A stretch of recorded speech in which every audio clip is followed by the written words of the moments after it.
இதுதானா அது? சரி, அப்படி இருக்க மேலும் தெரிவிக்கிறேன். தெரிவிப்பாயாக.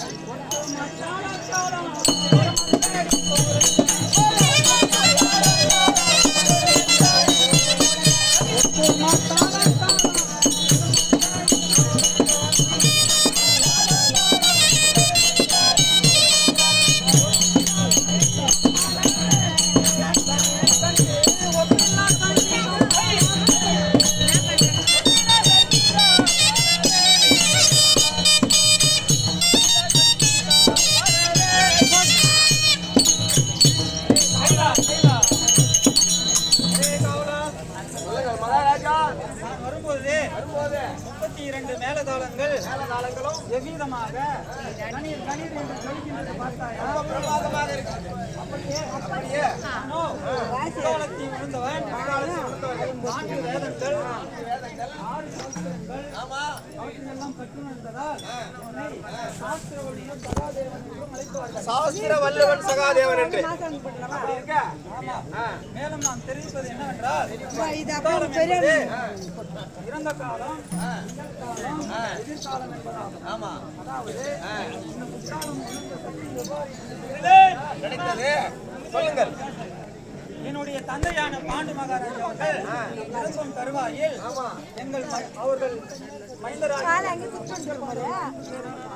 அழைத்து மைந்தர்களே, நான் இறந்த பிறகு உடலை புசித்து விடுங்கள்.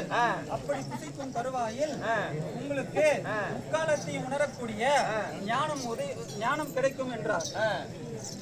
ஆனால் அவர் இருந்த பிறகு நாங்கள் அவர் சதவீதத்தில் அமர்ந்திருக்கும் போது எங்கள் அண்ணாவாகிய 4 உடலை என்னை காவலாக அவர்களுடைய சதத்தில் வைத்து அவர்கள் காட்டிற்கு சென்று விட்டார்கள். எதற்காக சென்றார்கள்? அவர்களுடைய சிதை மூட்டுவதற்காக விறகுகளை எடுத்து வரை சென்றார்கள். விறகுகளை சேகரிப்பதற்காக.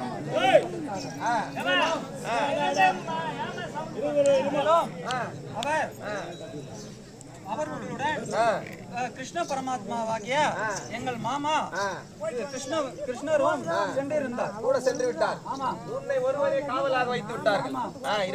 நான் மட்டுமே என் தந்தையாகிய பாண்டு மகாராஜா அவர்களின் சடலத்திற்கு காவலாக இருக்கும் பட்சத்தில் நானோ என் தந்தையின் கடைசி ஆசையாகிய அதை நிறைவேற்ற முடியாமல் போயிடுமே என்ற ஒரு சஞ்சலத்தில் அவருடைய ஒரு சுண்டு விரலை சாப்பிட்டீங்க. ஆமா, அப்படி சுண்டு விரலை சாப்பிட்ட காரணத்தினால் காலத்தையும் உணரக்கூடிய ஞானத்தை பெற்றுவிட்டார்கள். இதுவாக இருக்கும் பொழுது காற்றுக்கு சென்று விறகுகளை சேகரித்து வரும் அவர்கள் என் அண்ணன்மார்களும் கிருஷ்ண மாமாவும் வந்தார்கள். என் அண்ணன்மார்கள் அவர்கள் தலையின் மீது விறகு சுமைகளை சுமந்து வந்தார்கள்.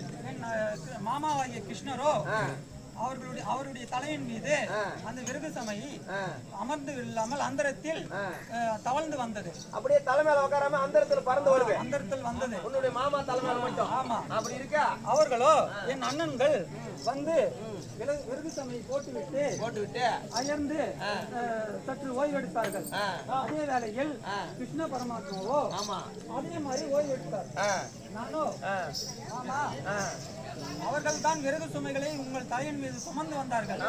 நீங்கள் தான் எதுவுமே எடுத்து வரவில்லையே. சுமக்கவில்லை. ஆகாசமாக வந்ததே. உனக்கு எதற்கு களைப்பாக வந்தது? எதற்கு மாமா களைப்பு என்று கேட்டார். நீங்க கேட்டீங்க? ஆமா, நான் கேட்டேன். ஆமா, அதுக்கு எங்க மாமா அட பொடிப்பையிலே உனக்கு எப்படி தெரியும்? உனக்கு எப்படி தெரியும்? நானு எவ்வளவு ஜகஜால கில்லாடி என்னையே கண்டுபிடிச்சிட்டியா அப்படின்னு அவரு உன்னை கேட்டாரு.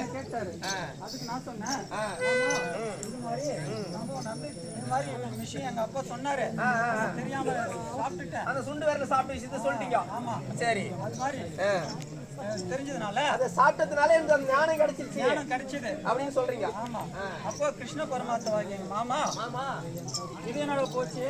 ஏற்கனவே அவன் வேற 100 பேர் வச்சு என்ன மல்லுக்கு இருக்கிறான். இவனுங்க வேற 5 பேர் வேடம் போட்டு தவவேசம் போட்டு இவங்க ஒரு பக்கம் இழுக்கிறானுங்க. எல்லாமே தெரிஞ்சு மும்மூர்த்தியை சாப்பிடணும் சொல்லிட்டு அவர் ஒரு சகாதேவா என்று அழைத்து தனிமையில் என்னை சகாதேவா இந்த உண்மையாகப்பட்டது சிருஷ்டியை பாதிக்கும். அதாவது பிரம்மதேவர் உயிரினங்களை படைக்கும் பொழுது அந்த சிருஷ்டியை பாதிக்கும் என்பதால் நீ இந்த ரகசியத்தை தேவ ரகசியத்தை யாரிடமும் கூறக்கூடாது என்று யாருக்குமே சொல்லக்கூடாதுன்னு சத்தியமே வாங்கிட்டாரு. அதன் பொருட்டு இந்த உண்மையை என்னுடைய கடைசி இறுதி காலம் வரையில் இவ்வுலகத்திற்கு தெரியப்படுத்தாமலே நான் சென்று விட்டேன். அதாவது இவ்வாறாக முக்காலம் உணரும் சக்தியானது எனக்கு கிடைத்தது. இவ்வாறாக தான் கிடைத்தது. தந்தையுடைய சுண்டு விரல் சாப்பிட்டதுனால.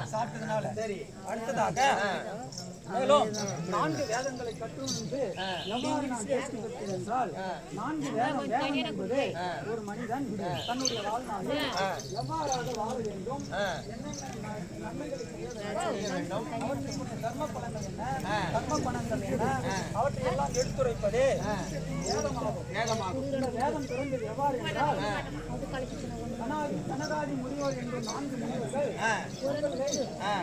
சிவபெருமானை நோக்கி தவம் செய்து சுவாமி இந்த அறநெறியானது உலகிற்கு செய்ய வேண்டும், உங்களுக்கு உபதேசம் அப்படி செய்யும் பொழுது சிவபெருமான் தட்சிணாமூர்த்தி மந்திரமூர்த்தி என்பது காலபைரவர், ஞானமூர்த்தி என்பது தட்சிணாமூர்த்தி. அவர் ஞான வடிவாக அந்த சனகாதி முனிவர்களுக்கு ஞானத்தை உபதேசிக்க சாம அதர்வனம் என்று 4 வேதங்கள் பிறந்தது. இந்த 4 வேதங்கள் என்னவென்றால் இறைவனை துதிப்பாடுவது மற்றும் வழிபடுவது, வழிபாடுகள் செய்யும் முறைகள், யாகங்கள், திருக்குடமுழுக்கு, அதாவது கோவில் கும்பாபிஷேகம், வீட்டிற்கு வீடு நற்காரியங்களை எவ்வாறு செய்வது, அவற்றை செய்வதின் பலன்கள் என்ன என்பதை எடுத்துரைப்பதாகும். அடுத்ததாக மேலும் மந்திரங்கள் எவ்வாறு உச்சரிப்பது, தெய்வங்களை எவ்வாறு அணுகுவது, அவர்களிடமிருந்து வரங்களை எவ்வாறு பெறுவது என்று பலவாக கூறப்பட்டு கடைசியில் ஒரு மனிதன் இறந்த பிறகு அவனுடைய ஆன்மாவானது எவ்வாறு தேவலோகத்தில் என்பதையும் அந்த வேதங்கள் கூறுகின்றன. இவ்வாறாக சாம அதர்வன வேதங்கள் உலகிற்கு அவர்கள் மூலமாக பயன்பெற்றுக் கொண்டிருக்கின்றது. அதுவும் தவிர 6 சாஸ்திரங்களை நாம் கற்றுணர்ந்தவர். ஆமா, இந்த சாஸ்திரங்கள் ஒரு அரசனாகப்பட்டவன் அவன் தன்னுடைய நாட்டை ஆளும் பட்சத்தில் அரசியல், பொருளாதாரம், சமூகம் சார்ந்த விஷயங்கள், அந்நியன் ஒருவன் தன்னுடைய நாட்டை கவர்வதற்காக படையெடுத்து வந்தால் அவர்களிடம் எப்படி தன்னை காத்துக் கொள்வது, சூசகமாக தப்பித்துக் கொண்டு ராஜதந்திரத்தை எவ்வாறு ராஜதந்திரமாக காத்துக் கொள்வது என்பது இதன் மூலமாக அறிவார்கள். அப்படியே நானும் காலத்தில் உணர்ந்து 4 வேதங்களை கற்றுணர்ந்து சாஸ்திரங்களை கற்றுணர்ந்து சகாதேவன் என்று அழைப்பார்கள். அப்படி இருக்க இன்னும் தெரிவிப்பாயாக.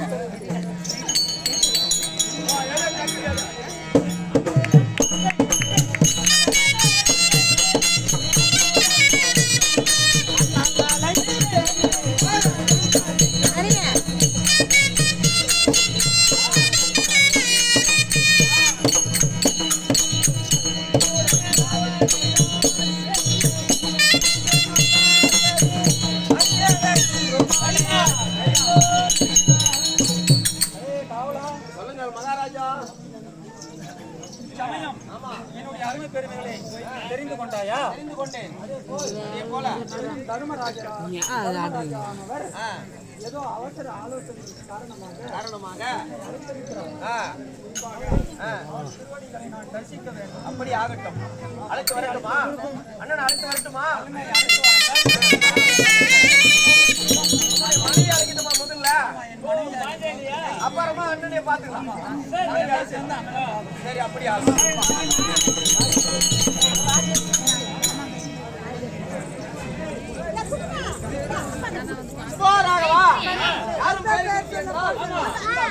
கிராமத்திலே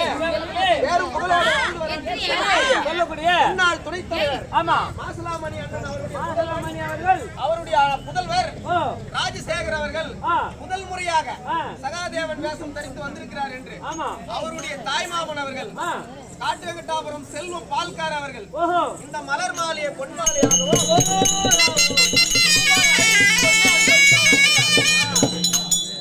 அதே மாதிரி அவருடைய தாய்மாமன் பெரிய தாய்மாமன் பஞ்சாசரம் அவர்கள் காட்டுவெங்கட்டாபுரத்தை சேர்ந்தவர் தன்னுடைய தங்கச்சி புள்ள ராஜசேகர் அவர்களுக்கு இந்த மலர் மாலையை பொன் மாலையாகவும் ரூபாய் 500 அன்பளிப்பாக அளிக்கிறார். கனவாபுதிரை சேர்ந்த நடராஜன் அவர்கள் நம்முடைய தம்பிக்காக ரூபாய் 100 அன்பளிப்பாக அளிக்கிறார்.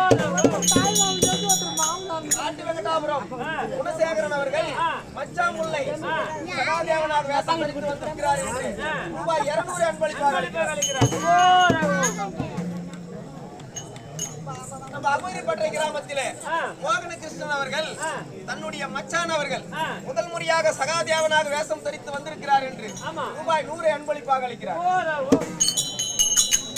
தாத்தா சின்ன தாத்தா என்னுடைய பேரனும் இந்த முறை நாடகம் ஆடுகிறானே முதல் முறையாக வேஷம் தரித்து வந்திருக்கிறார் என்று அவரை பாராட்டி ரூபாய் 100 அன்பளிப்பாக அளிக்கிறார். அபூரிப்பட்டை குணசேகரன் அவர்கள் தன்னுடைய தம்பி பிள்ளைக்காக அண்ணன் பிள்ளைக்காக ரூபாய் 200 அன்பளிப்பாக அளிக்கிறார். அண்ணனுடைய பிள்ளை நாடகத்திலே சகாதேவனாக வேஷம் தரித்து வந்து விட்டார் என்று முதலாக வேஷம் தரித்தார் என்று தன்னுடைய சித்தப்பா ஹரிகிருஷ்ணன் அண்ணா அவர்கள் ரூபாய் 100 அன்பளிப்பாக அளிக்கிறார்.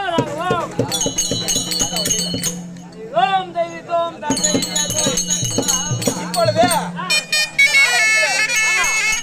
திரௌபதியாக வேஷம் தரித்திருப்பார்கள். சபாநாடி வரப்போகிறார். அண்ணவர் வந்தால்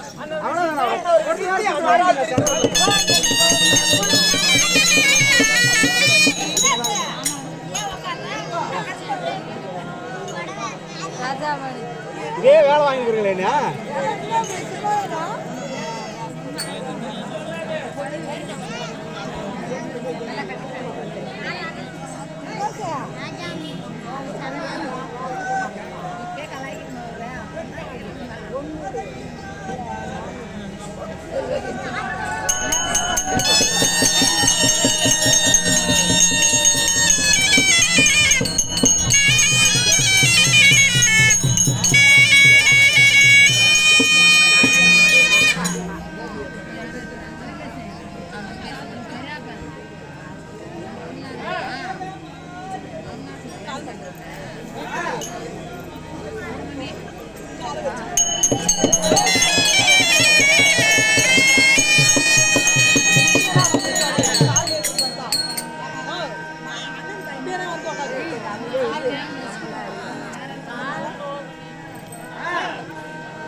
அவனே